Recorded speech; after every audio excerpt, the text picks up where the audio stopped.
Good evening, I'm Macy Marie. We are in a severe weather alert day tonight, and thank you for staying up late with us for those details. Meteorologist Paige Noel joins us live now with more. She's in the Weather Center. Paige? Yeah, Macy, we are going to see those rain chances really continuing throughout the evening and into your Monday and into your Tuesday, providing some flooding issues, which is why we are in a severe weather alert day. You'll notice the rain on satellite and radar over the past really several hours, moved in a little bit earlier this afternoon and really has not stopped all evening. So as we scan the skies now, all of us are getting in on this rain, or at least most of us in eastern Kentucky. We're seeing heavier rain falling into Pike County, even parts of Martin County, and even into Johnson, a little bit into Magoffin and Floyd County as well. Now temperatures, though, they're pretty cool, but we're actually starting to warm up into those upper 30s to lower 40s for now, which is about where our low will be for tonight. We'll really see temperatures continuing to warm up throughout the rest of the evening. Visibility is also going to be another issue with that rain falling. We're going to see some patchy dense fog possible late tonight, early into tomorrow. So with the fog and the rain, that morning commute could be a little bit tricky in the morning. Now, soggy conditions really continue over the next couple of days. Good news is we will start to see those temperatures warm up a little bit, so it won't be as cool as we were today, but daily rain chances really continue all week, and we'll break down that full forecast coming up in just a little bit. Macy. All right, thank you, Paige. A death investigation is underway in Pike County after a body was found in a driveway yesterday. Kentucky State Police say they found Michelle Smith outside a home in the Johns Creek area. Police believe there was a possible robbery and an assault involving a vehicle. Anyone with information is asked to call Kentucky State Police Post 9. That's 606-433-7711. Reports of drivers in the wrong lane in Magoffin County has Kentucky Transportation Cabinet officials concerned for people's safety.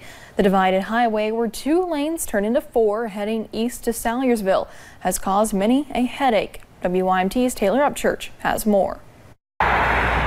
Staying in the right lane. It is in the instruction book, and it's one of the basic rules of the road. But along the new 4-lane section of Mountain Parkway in Magoffin County, we've had some reports of drivers going the wrong way. Eastbound drivers tend to veer off along the divided highway near Gifford Road. Just be extra cautious when you're driving through. After multiple reports, workers with the Kentucky Transportation Cabinet drove out to see what was causing confusion. And found that the signs had been stolen. Rumble strips and reflective markers are visible, and each sign is replaced. Workers put an order in for thermoplastic pavement markings that will read, "Keep right." There should be ample indications that the road divides there, and drivers should keep to the right, just like they would anytime they see a yellow line anywhere else. District 10 says it is one thing to hear about it, but to see it is a different story. One of our engineers was coming back west, and he met somebody driving in the wrong lane.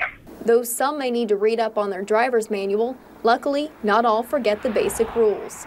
Typically that's the way it is, I guess, but I've not really had any issues driving on it. KYTC's advice to those behind the wheel? Use common sense and follow the rules that they were taught when they got the driver's license. Reminding you to not enter a danger zone. In Magoffin County, Taylor Upchurch, WYMT Mountain News. Workers plan to install thermoplastic pavement markings reading "Keep right" when the weather begins to get warmer. On Saturday, 5 people were arrested on drug-related charges following a search warrant. Police served the warrant at a home along Wooten Lane in Louisa. They found drugs and arrested 5 people. The homeowner, Brandy Perkins, along with Jonathan Hall, Jason Hale, Brandy Mullet, and Felix Cancel. They all face drug-related charges. Due to a shortage in EMT and paramedics, the Martin County Fire and Rescue Squad is offering EMT certification classes. WYMT's Marianne Fletcher sat in during a class today to learn more.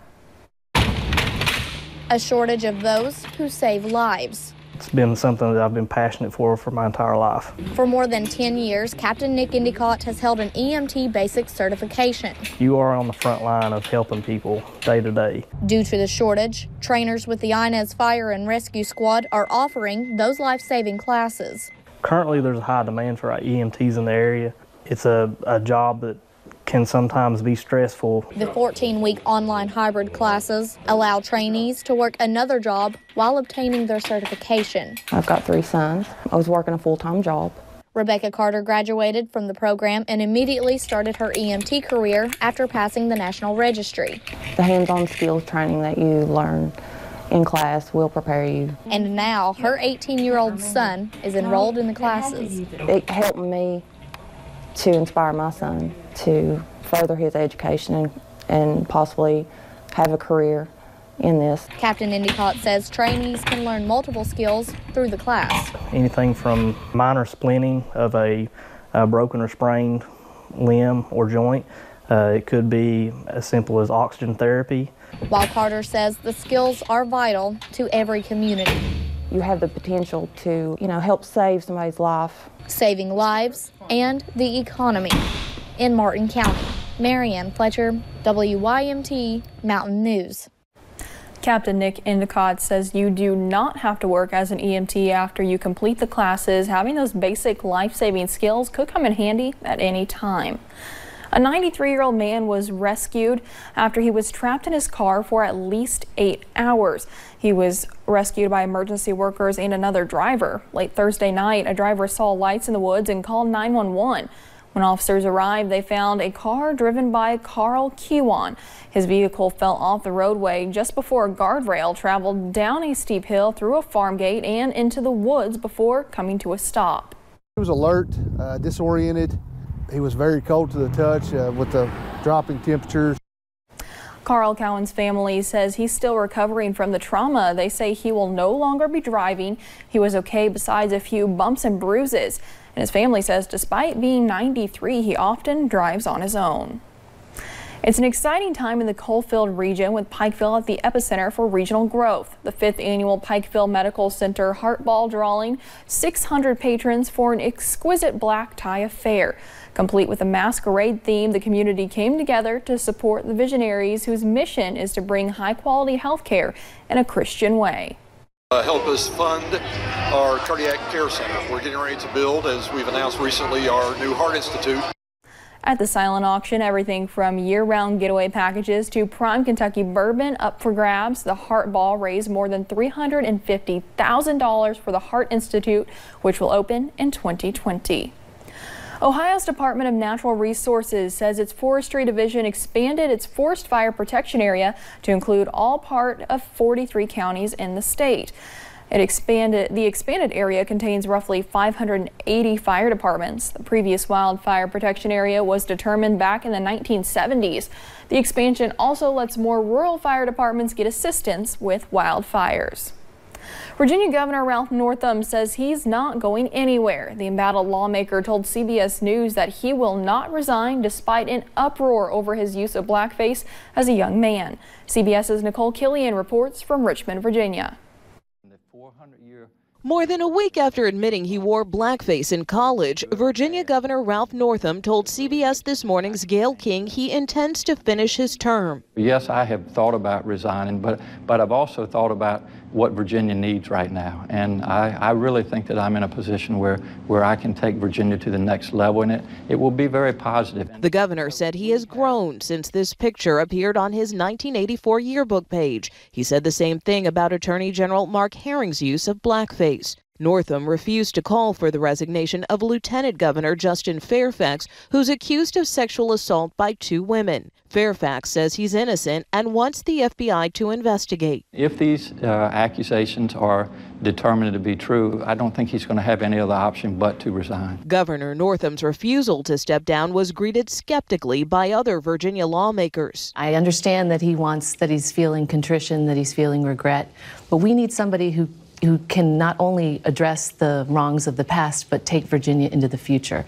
And I think he's lost the confidence of the people in order to be able to do that. Last week, it looked like Fairfax would succeed Northam as governor. He's now fighting for his political life. I believe the women, and I think if you believe the women, we have no call but to call for his resignation. If Fairfax doesn't resign, a state legislator says he will introduce articles of impeachment against him on Monday. Nicole Killian, CBS News, Richmond, Virginia. A Washington Post poll released Saturday showed Virginians are split as to whether or not the governor should remain in office. It's tax season, and it's off to a slower start this year. Early filers are seeing smaller average refunds also. The Internal Revenue Service says the average refund so far is down by about 8% under the first full year of the overhauled tax code.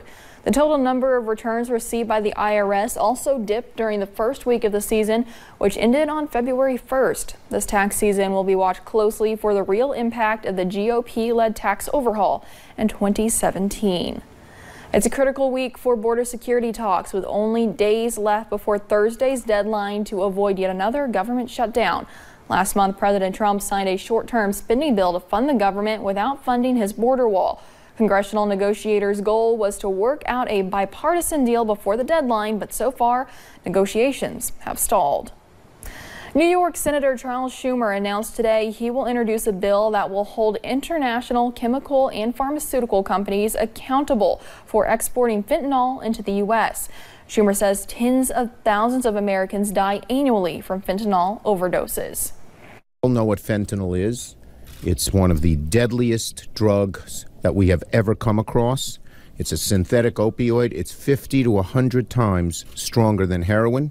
You can sometimes touch it and it kills you. Still to come on Mountain News Weekend Edition. Are you still looking for the perfect Valentine's Day gift? Well, we have some ideas on what you might want to get that special someone. And widespread showers will continue over the next few days. We'll break down that full forecast in just a few minutes.